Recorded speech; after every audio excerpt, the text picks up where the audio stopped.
There are some people in the world who fight an unseen battle within themselves 24/7 with a big smile on their face. They never cry, they never crip, they never whine. I call such people warriors because these people know the art of living life, and they're way better than those people who just exist in the world. 6.5 years back, I met a car accident. I was traveling from Balochistan to my hometown, Rahimia Khan. The driver slept, and the car fell in the ditch. As a result of that incident, I sustained multiple injuries. The list is a bit long, don't get scared. Radius of right arm were fractured. Shoulder bone and collarbone were fractured. Lungs and liver were badly injured. The whole rib cage was fractured.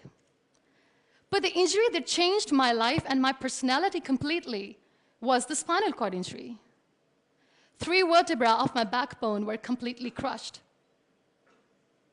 It took us an hour or so to find an ambulance in Balochistan. All the effort went in vain because we couldn't find an ambulance. So I was thrown in the back of a Potohar Jeep, and I was rushed to the nearby hospital. In that Jeep, I realized that half of the body was fractured and half was paralyzed. We were rushed to the nearby hospital. There we came to know there was no first aid. I was kicked out. Then I went to another hospital in my hometown where doctors said, "Take her away, we cannot operate her." And I was like, "Why?" And they were like, "We don't have equipment, you will die someday, you go." I was kicked out again. But I finally ended up in a comparatively better hospital in Karachi. Luckily, I wasn't kicked out. Probably that's why I'm alive. So I stayed in that hospital for 2.5 months. I underwent 3 major, 2 minor surgeries. The doctors have put a lot of metal in my arm, a lot of metal in my backbone. So I feel more like an iron lady now. But those 2.5 months that I spent in the hospital were dreadful.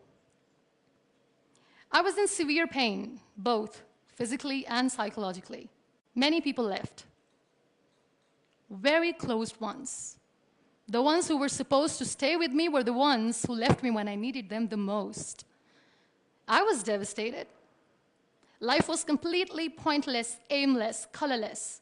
I was tired of wearing the white scrubs, looking at the white walls, doing nothing, sitting idle. I really didn't want to live. But then I realized that instead of crying for the people who were not meant to be with me, and for the legs which I have lost, I have people around me who want to see me alive. I have so much to be grateful for. So let's stop cribbing, stop whining, because it's pointless. The best decision that I took in my entire life was the painting that I made in the hospital with a deformed hand. That's how I added colors in my colorless life. That's how this adversity helped me in exploring an artist in me. That's how this art kept me alive through this whole journey. Then I was moved to Islamabad. I stayed in my room on the bed, confined for 2 years, because I developed multiple pressure ulcers and a variety of infections and allergies. Now, this whole traumatic journey of 2 years and 2.5 months being bedridden, doing nothing, the only thing that kept me alive was art. What a beautiful medium art is, that without uttering a single word, you express yourself. What a beautiful escape it was. But the day I sat on the wheelchair for the first time, I was a completely different person. I still remember that I looked at myself in the mirror and I said, "You cannot wait for a miracle to come and make you walk. You cannot wait for the stem cell treatment because it's very expensive. You cannot wait and sit in the corner of the room crying and begging for mercy because people don't have time." So the only thing that I could do was to accept myself the way I was. The sooner, the better.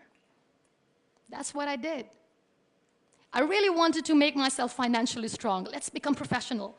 I started to find some jobs. A very good friend of mine, Fine Day, updated a status on Facebook saying, "We want content writers." And like a cribber, I commented, "I wish I could." I was called for that interview, and I was hired as one of the content writers for Pakistan's first official websites, heartofasia.pk. Salman Taseer Late was the CEO. That's how I started my professional career. So I was becoming financially strong, stable, content writing was good.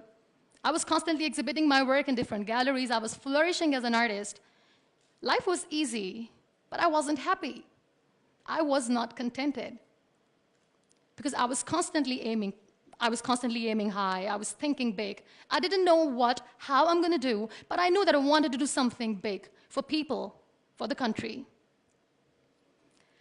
One day, I came across this polio campaign advertisement in which this little boy from a very underprivileged family is sitting on a wheelchair, and with his father sitting with him, crying and saying to the world in that campaign that give polio drops to your kids, otherwise they'll become like him. That advertisement shook me from inside. I feel devastated. The way that boy was objectified as an emblem of grief, misery, mercy, lifelessness, nothingness. Such a wrong picture which was being portrayed in media about the persons with disabilities. That's what we are called. That was the day when I decided that I have to change the perception of the people about being on wheelchair. Because being on wheelchair, you can still face the world with a big smile on your face and you can tell the world that you're happy the way you are.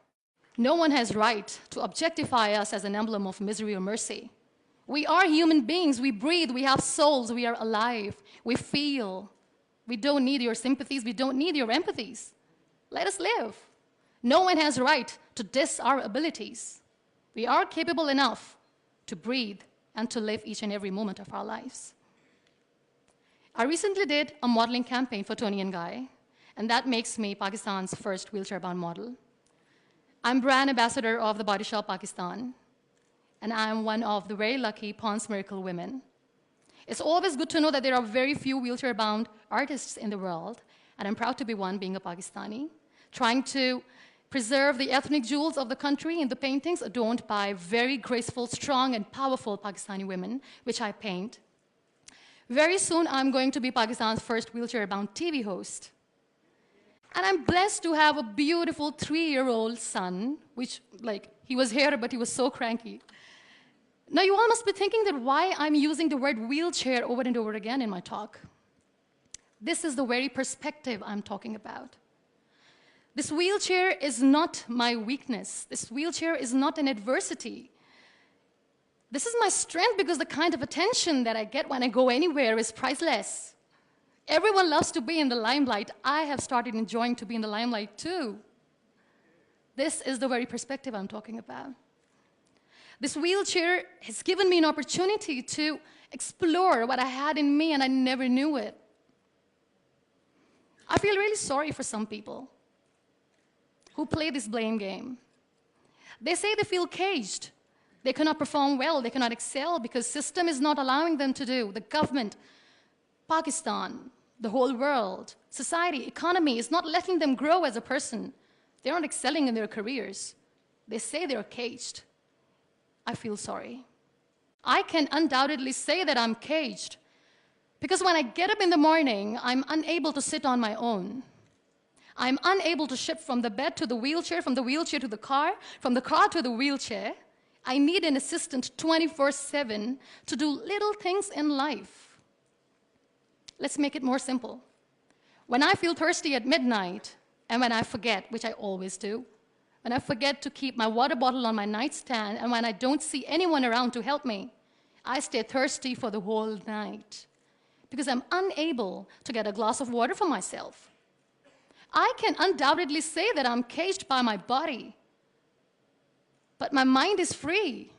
And so is my soul, and so is my spirit. I can still dream big. I can still think big. I can still aim high. I can still aspire to inspire. Nothing should stop me. This wheelchair should not be the reason or an excuse of not doing anything in life. I still have big dreams. I still have big plans. And I still have to work on that. Be grateful for what you have. And trust me, you will always end up having more. And if you'll cry and if you'll crib for the little things in your life, you will never, ever have enough. You want to excel? You want to grow? You want to be powerful and passionate and great professionals? Learn the art of converting your adversities into opportunities. The moment you're going to learn it, sky's the limit. So be grateful, be happy, be alive, and don't let anyone diss your abilities. Thank you.